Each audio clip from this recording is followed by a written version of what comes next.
Palabra de Dios en la carta de San Pablo a los Efesios, en el capítulo 4. Os digo, pues, esto y os conjuro en el Señor, que no viváis ya como viven los gentiles, según la vaciedad de su mente, sumergido su pensamiento en las tinieblas y excluidos de la vida de Dios por la ignorancia que hay en ellos, por la dureza de su cabeza, los cuales, habiendo perdido el sentido moral, se entregaron al libertinaje hasta practicar con desenfreno toda suerte de impurezas.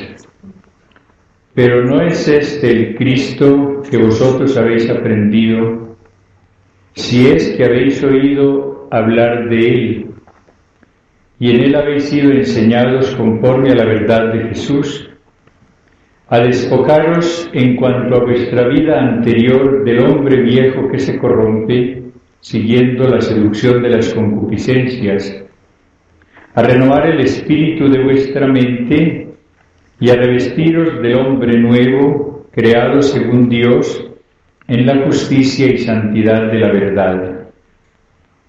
Por tanto, desechando la mentira, hablar con verdad cada cual con su prójimo, pues somos miembros los unos de los otros. Si os airáis, no pequéis, no se ponga el sol mientras estéis airados, ni deis ocasión al diablo. El que robaba, que ya no robe, sino que trabaje con sus manos haciendo algo útil, para que pueda hacer partícipe al que se halle en necesidad. No salga de vuestra boca palabra dañosa, sino la que sea conveniente para edificar según la necesidad y hacer el bien a los que os escuchen. No entristezcáis al Espíritu Santo de Dios, con el que fuisteis sellados para el día de la redención. Toda acritud, ira, cólera, gritos, maledicencia y cualquier clase de maldad desaparezca de entre vosotros. Sed más bien buenos entre vosotros, entrañables, perdonándoos mutuamente como os perdonó Dios en Cristo. Señor, hago un acto de fe en tu presencia amorosísima aquí en medio de nosotros. Y te doy gracias, Señor, por este programa maravilloso que acabas de mostrarnos. Cambiar el hombre viejo que hay en nosotros por ese hombre nuevo, creado según Dios, en espíritu, en verdad. Te pido, Señor, la gracia de penetrar en mi interior y descubrir allí todo lo malo que haya. Haz, Señor, que si hay pecados que yo desconozco, con los cuales tal vez estoy tranquilo, pecados tal vez que he reprimido,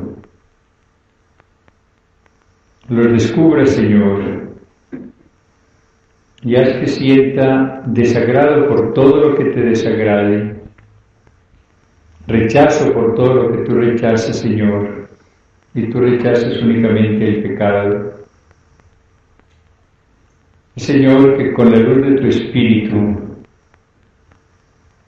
vea el mal que hay en mi vida, para que con humildad te pida el perdón y al recibirlo, Señor, empiece a conseguir esa sanación interior en el campo principal, el del pecado, que tú me ofreces y que tanto necesito, Señor. Úngeme, Señor, con tu Espíritu y úngenos a todos en este momento. Unge esta sala, Señor, que tu Espíritu de verdad y de santidad se derrame sobre nosotros y nos vaya sanando, Señor, de todo el pecado que hay en nuestras vidas. Ponemos todo, Señor, bajo la protección maternal de María, la Inmaculada, la Santísima, la llena de tu Espíritu. Por todo lo que vas a darnos, gracias, Señor. Gracias. La reflexión de esta mañana estuvo centrada en ese aspecto primero de la sanación interior que Jesús realizó durante su vida y que realiza ahora después de su resurrección,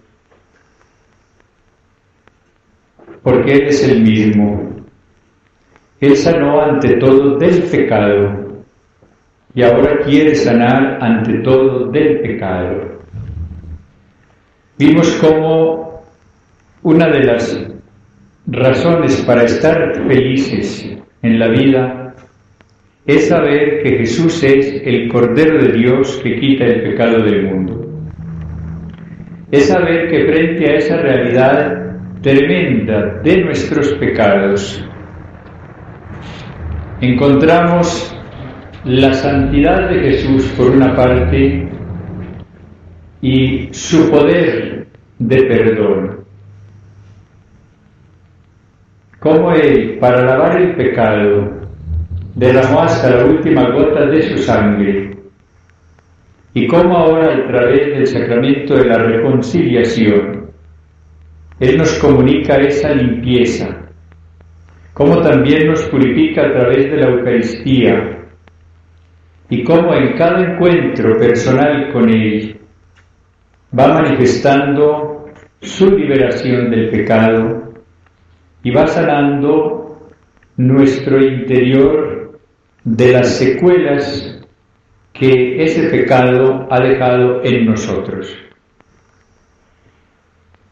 Creo que el Señor ahora nos pide, en esta segunda reflexión, que nos detengamos en algunos pecados que con más frecuencia cometemos, que más nos enferman y que a través de nosotros o por medio de nosotros enferman más a los demás en su mundo emocional. El Señor es el Maestro. Me llamáis Maestro, dice un día, y decid muy bien, pues lo soy en realidad. Él se nos presenta como el camino. Yo soy el camino. Y Él nos dijo, ejemplo os he dado, para que como obré, obréis también vosotros. Pero un día Él se presenta como modelo de dos virtudes. Aprended de mí, que soy manso y humilde de corazón. Si Él hubiese hecho una encuesta y nos hubiese preguntado sobre cuáles virtudes quieren ustedes que yo me presente como modelo, seguramente habríamos puesto otras. Él, sin embargo, escogió dos muy sencillas: la humildad y la mansedumbre. Aprended de mí, que soy manso y humilde de corazón. Y es que el Señor, que conocía tan profundamente el corazón humano y la debilidad humana, sabía como nadie que las faltas más frecuentes que cometemos nosotros son faltas de soberbia, faltas de cólera, faltas de orgullo. Repetiremos ahora la enumeración que leímos hecha por San Pablo en la carta a los Efesios. El Espíritu Santo nos dice que la raíz de todo pecado es el orgullo. La raíz de todo pecado. Hay en nosotros una tendencia que no podemos destruir hacia nuestro triunfo personal, hacia nuestro engrandecimiento. Nuestra naturaleza busca el primer puesto. Cuando ustedes ven la conducta de los apóstoles, que habían sido instruidos por Jesús, que habían recibido los ejemplos de Jesús, se dan cuenta de ese hecho, el afán que tienen de ocupar los primeros puestos, primero en una mesa y luego en el reino que ellos se imaginan que va a ser temporal. Y el Señor les dice: el que quiera ser el primero, conviértase en servidor de los demás. Y les dice: los primeros serán los últimos, y los últimos serán los primeros. Y les dice: el que se humilla será ensalzado, y el que se ensalza será humillado.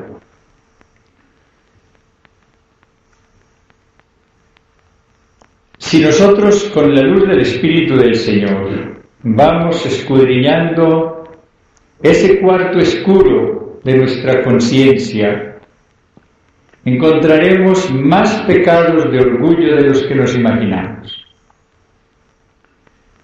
Y el pecado de orgullo, que fue el que cometieron los ángeles y el que cometemos nosotros, es más grave de lo que nos imaginamos. Porque el hombre, como criatura de Dios, debe reconocer ante todo su nada y el señorío de Dios. Y todo pecado de orgullo va contra el señorío de Dios. Ahí es donde está lo grave. Cuando ustedes hacen un retiro centrado en Jesús, oyen cómo uno de los puntos centrales de ese retiro es: Jesús es Señor. Que fue la gran proclamación que hizo Pedro el día de Pentecostés. Sepa toda la casa de Israel que a este Jesús a quien vosotros habéis crucificado, Dios lo ha constituido Señor. Y San Pablo escribirá a los filipenses: se anonadó a sí mismo tomando la forma de siervo. La conducta de Jesús no fue la del orgullo, sino la de la humillación.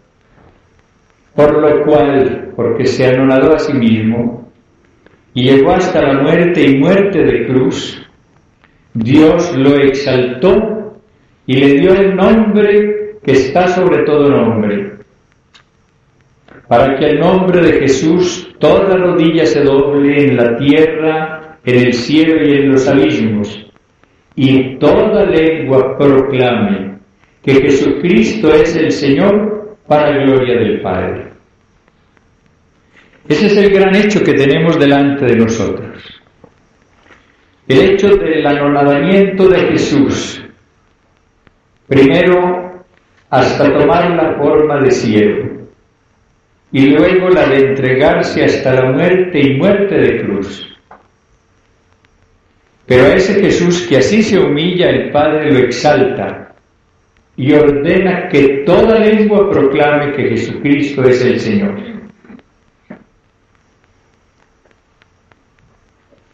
Cada vez que nosotros pecamos por orgullo, en primer lugar, estamos haciendo todo lo contrario de lo que hizo Jesús. Él se anonada, se humilla, y nosotros queremos engrandecernos. Y luego estamos actuando contra su señorío. ¿Cuántas veces queremos nosotros por el orgullo convertirnos en señores, en ídolos? Estamos dejando de proclamar que Jesús es el Señor. Esto es lo serio de todo pecado de orgullo. Agradaremos a Jesús, agradaremos a Dios en la medida en que nos sintamos humildes, en la medida en que no busquemos nuestra vanagloria, en la medida en que digamos sinceramente con el salmista: no a nosotros, Señor, no a nosotros, sino a tu nombre da la gloria.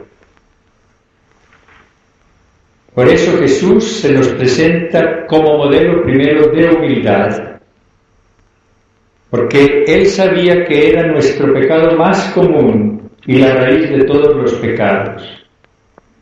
Y porque Él sabía que al pecar nosotros por orgullo, iríamos contra el plan de Dios.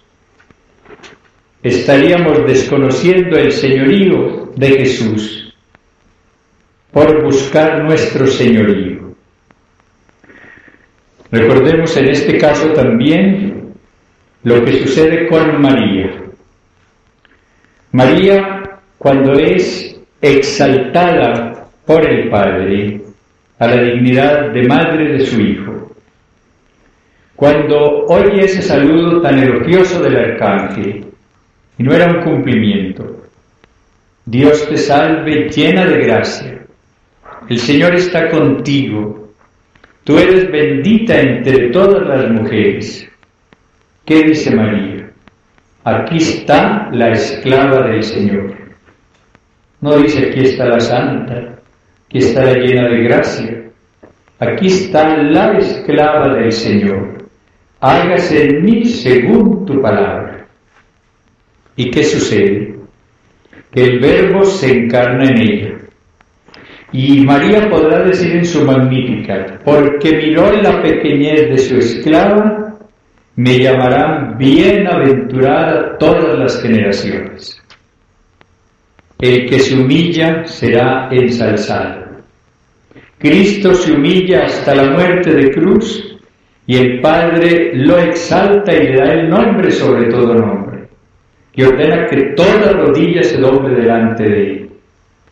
María se humilla hasta sentirse, no solamente llamarse, la sierva del Señor, y el Señor hace en ella cosas grandes. En la renovación, el Señor obrará en nosotros en la medida de nuestra humildad. Hay un peligro muy grande en la renovación que debemos nosotros tenerlo presente, y es el del orgullo precisamente. Cuando una persona tiene una experiencia profunda del Señor, por ejemplo, al recibir el bautismo en el Espíritu, cuando una persona ve que el Señor está obrando en ella y está obrando a través de ella, cuando se da cuenta de que el Señor la ha enriquecido con este carisma o con aquel otro, corre el peligro de sentirse importante, de creer que es la primera. Y muchas de estas personas en un grupo de oración se convierten en líder y no quieren que nadie más actúe. Son ellas las que quieren hablar, las que quieren definir, las que quieren imponer su criterio, etc. El orgullo funcionando allí. Y es cuando la renovación empieza a perder fuerza, cuando la renovación empieza a adulterarse y empieza a desorientarse. La humildad no consiste en decir yo no tengo nada. Un día Santa Teresa estaba en el jardín pensando por qué le agrada tanto al Señor la humildad. Y de pronto oyó una respuesta del Señor: porque es la verdad. La humildad es la verdad. Por eso le agrada tanto al Señor, porque Él es la verdad y ama ante todo la verdad. ¿Qué comete el orgulloso? Una gran equivocación. Se cree sabio siendo ignorante. Se cree santo siendo pecador. Se cree poderoso siendo débil. Mentira todo.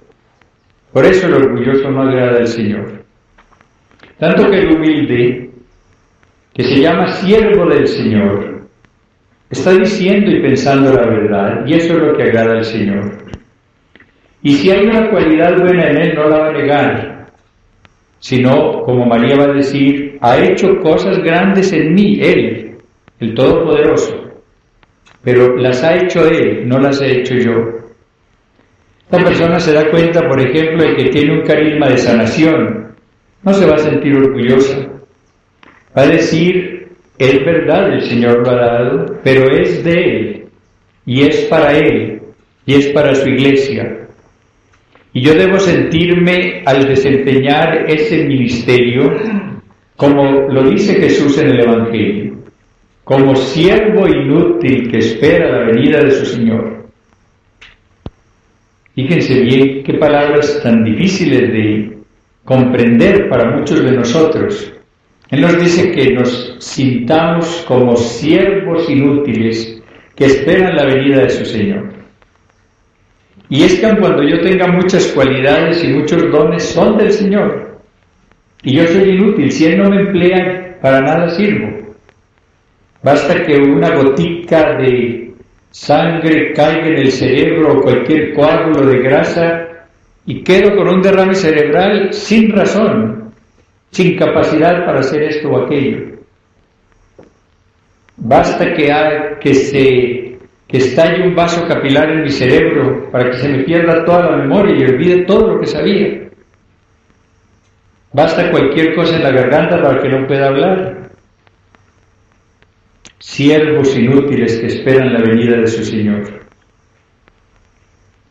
Si ustedes, por ejemplo, y eso lo estudiaremos después, estudian la raíz de tanto problema como hay conyugal, o entre padres e hijos, o entre hermanos, o entre socios, o entre amigos, encontrarán el orgullo como fuente de todos estos males. ¿Por qué reaccionamos de tal o cual manera en un momento dado? Porque sentimos herido nuestro orgullo, nuestro amor propio. ¿Por qué tenemos tal actitud frente a otra persona? Porque nos sentimos heridos por ella. La raíz de todo pecado es el orgullo. Y nosotros empezaremos a sanarnos del orgullo cuando reconozcamos que lo tenemos y que lo tenemos en mucho grado. Este punto es capital y hoy no se quiere hablar de humildad. El afán ahora en esta época ha sido hablar de la grandeza del hombre, de la dignidad de la persona humana. Y claro que el hombre es muy grande. Y hay que hablar de la dignidad de la persona humana. Pero cuando esto se entiende como orgullo, creer que es tan grande el hombre que puede prescindir de Dios, comete el mayor pecado. Fíjense ustedes que el mal de esta época ha sido el siguiente. El hombre ha descubierto cada día mayores posibilidades con su inteligencia. Cada día ha inventado nuevas técnicas. Y en esa capacidad de inventiva ha llegado hasta ir a la luna. Algo verdaderamente sorprendente. Yo no sé por qué una cosa tan grande como que ya no llama la atención. Pero uno no mide hasta dónde llegó la inteligencia y la técnica del hombre hasta ir a la luna y volver a la Tierra. Que eso fue lo importante. Que pudo ir y volver para decirnos lo poco que había ya en relación con lo mucho que tenemos aquí. Pues miren, este hombre moderno que ha llegado a tanto poder es el que ha llegado a negar a Dios, el que ha hablado de la muerte de Dios. Y nunca había habido tanto ateo como ahora. El orgullo. En la medida en que nosotros crezcamos por el orgullo, en esa medida Dios dejará de ser importante para nosotros. Y esa es la gran calamidad de esta época en muchas de nuestras vidas. Por considerarnos mucho, consideramos a Dios muy poco. Por creer que podemos mucho, sentimos menos necesidad de Dios. Y esto nos pasa ahora en el apostolado. En la época actual tenemos muchos medios, mucha técnica, la pedagogía ha avanzado mucho, la psicología también, tenemos muchos elementos, y eso puede llevarnos sin darnos cuenta a confiar más en nosotros que en la gracia del Señor. Y Él ha dicho, sin mí nada podéis hacer. Oigan, ustedes y yo haremos algo por el reino del Señor en la medida en que delante de Él nos sintamos siervos inútiles. En la medida en que al reconocer lo que Él haya puesto en nosotros lo alabemos, no busquemos nuestra alabanza.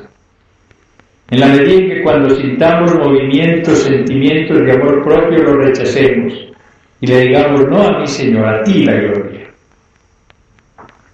En la medida en que, como María, digamos delante de Él, aquí está tu sierva, aquí está tu siervo, hágase en mí según tu palabra.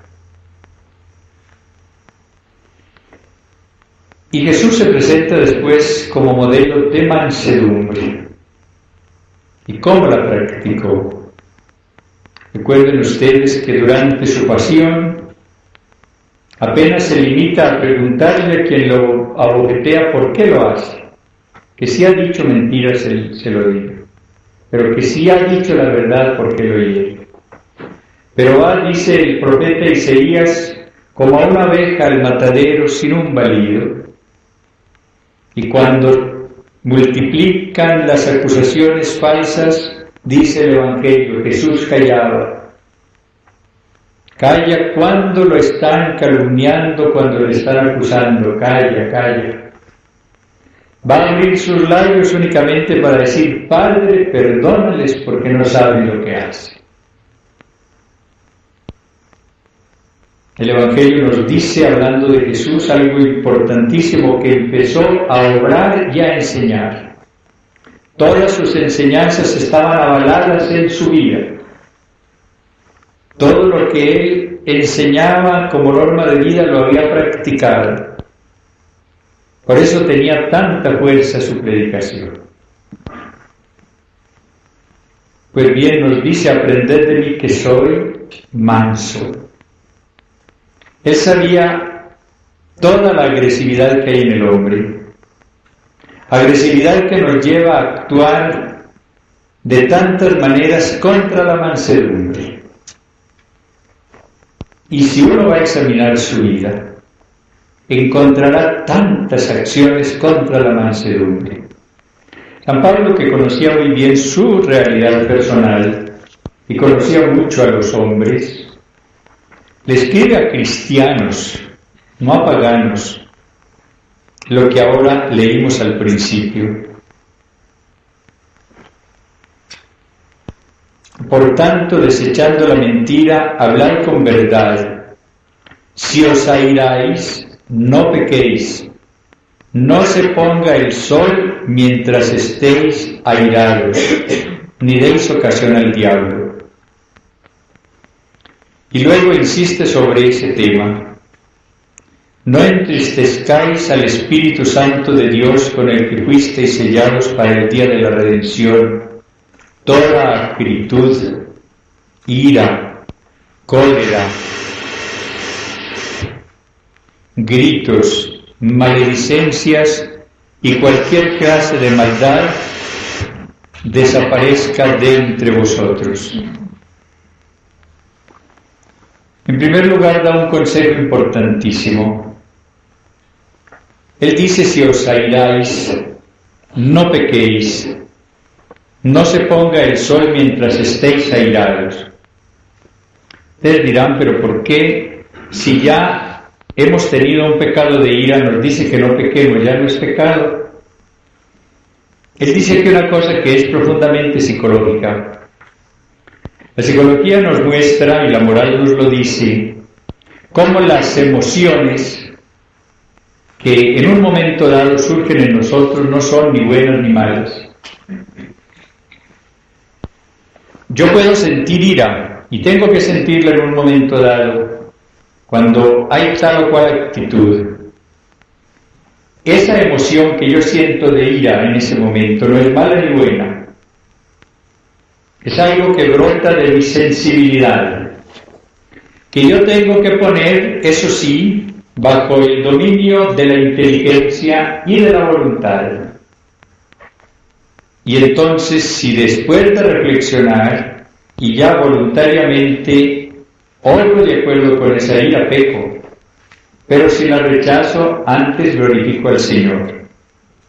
Por eso dice, si os airáis, si tenéis ira, no pequéis. Poner la emoción bajo la luz de la inteligencia. La inteligencia nos mostrará que no tenemos razón para estar tan airados como emocionalmente lo estamos. Y la voluntad nos dirá que podemos y debemos actuar en contra de lo que esa emoción nos pide.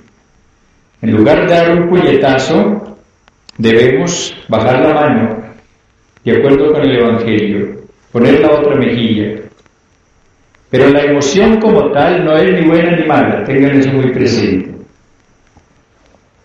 Esa emoción puede llevarme al mal, eso sí, y puede convertirse en algo tremendamente desastroso, pero puede ser dominada primero con la luz de la inteligencia y luego con la voluntad fortalecida por el Espíritu del Señor. Y da después el consejo importantísimo, que el sol no se ponga mientras estéis airados. O sea que nosotros no alimentemos el rencor, que antes de ir al sueño perdonemos. Si hiciéramos esto tan sabiamente inspirado, cuántas situaciones dolorosas en nuestro interior ahorraríamos.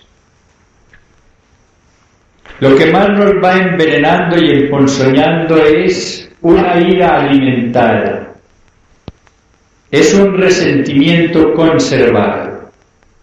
Esa es la gran tragedia de muchas personas. Cada día se van enfermando más interiormente con ese resentimiento y llega esta situación a influir en su mismo organismo. La medicina nos dice hoy que más del 90% de las enfermedades son psicosomáticas. Son enfermedades que aparecen en el organismo, pero como efecto de ese volcán interior que hay en nosotros. Aquel volcán interior, por ejemplo, el resentimiento, estalla y va a enfermar determinada parte del cuerpo. Un estómago con una úlcera, una piel con un eczema, un sistema respiratorio con un asma, etc.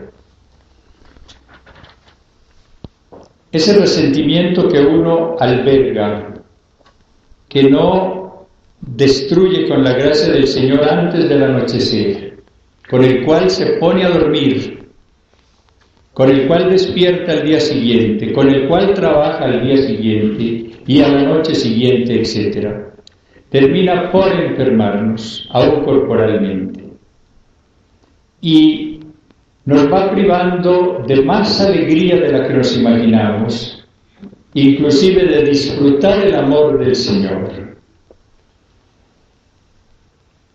Uno va viendo, a medida que trata estos temas con las personas, como una gran fuente de males, interiores y aún corporales, personales y familiares, es no obedecer la norma que nos da el Espíritu del Señor por San Pablo.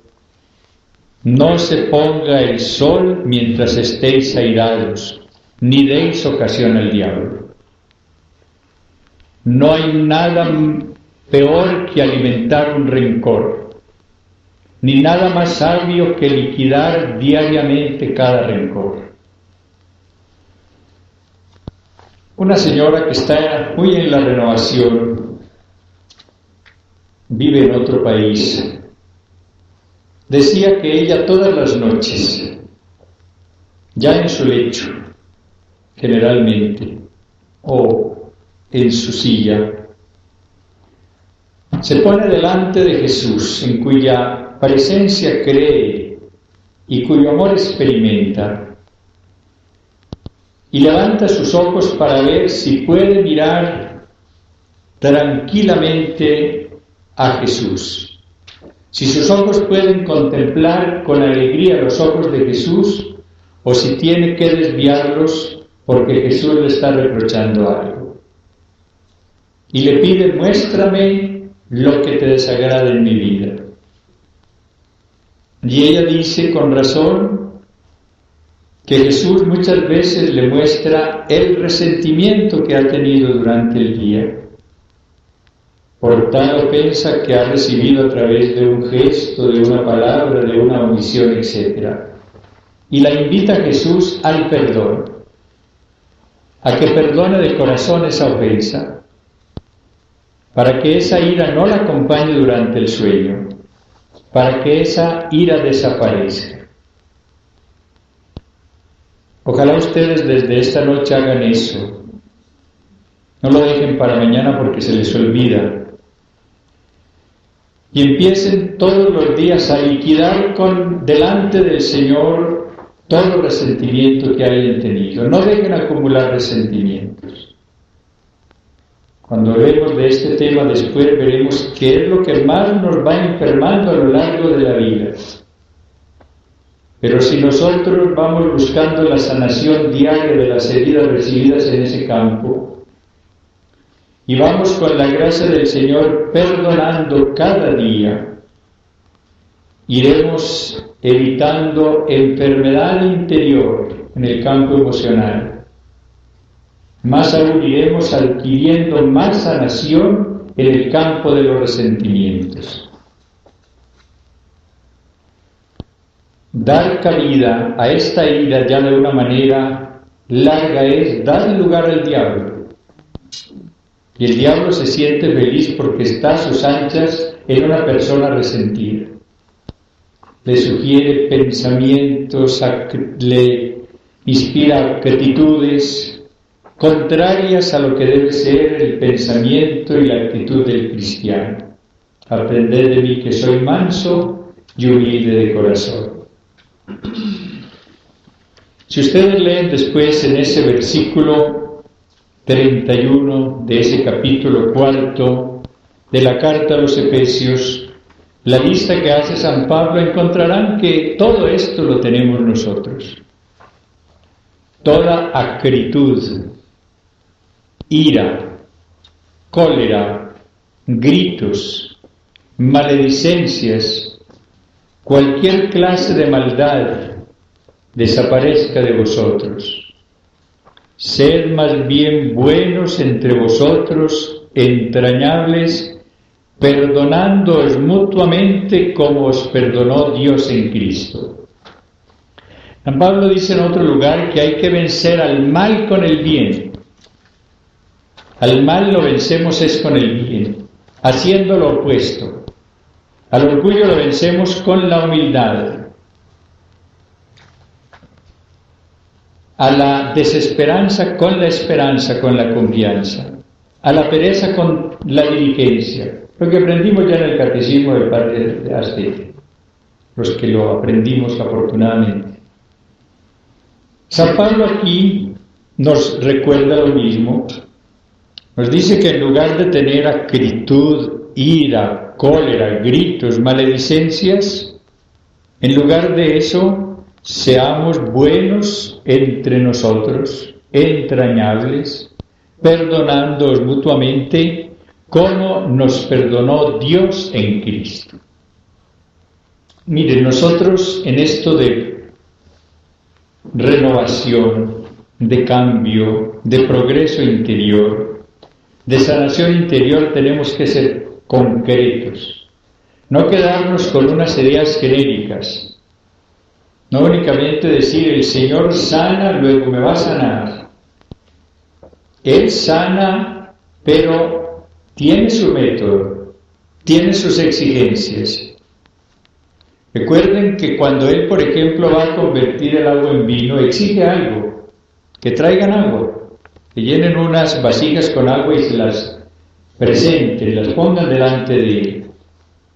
Cuando va a multiplicar unos panes y unos peces, exige algo, que ese muchacho que está allí se prive de unos panes y peces que trajo para el almuerzo. Y cuando se hace esto, entonces multiplica esos panes y esos peces. Lo mismo, Él nos va sanando de todo lo que interiormente nos ha ido hiriendo a lo largo de nuestras vidas, pero nos pide esfuerzo. Que no dejemos que el sol se ponga sobre nuestra ira, que luchemos contra la ira, contra la cólera, que evitemos los gritos de cólera, las maledicencias, las murmuraciones, que en cambio hagamos lo que va derrotando todo esto, la bondad, la misericordia, el mutuo perdón, como Él nos ha perdonado en Cristo. Este es el punto de partida para la verdadera sanación interior, que ya entraremos después a ver cómo el Señor va actuando para sanar las secuelas de estos pecados y de pecados de otros que nos han enfermado interiormente. Pero es necesario que nosotros pidamos la luz del Espíritu que se proyecte en nuestro interior para que descubramos el pecado que hay en nosotros, nos arrepintamos de él y recibamos el perdón que el Señor tan bondadosamente nos ofrece. Recordemos que la gran necesidad que tenemos es la luz del Espíritu para conocernos.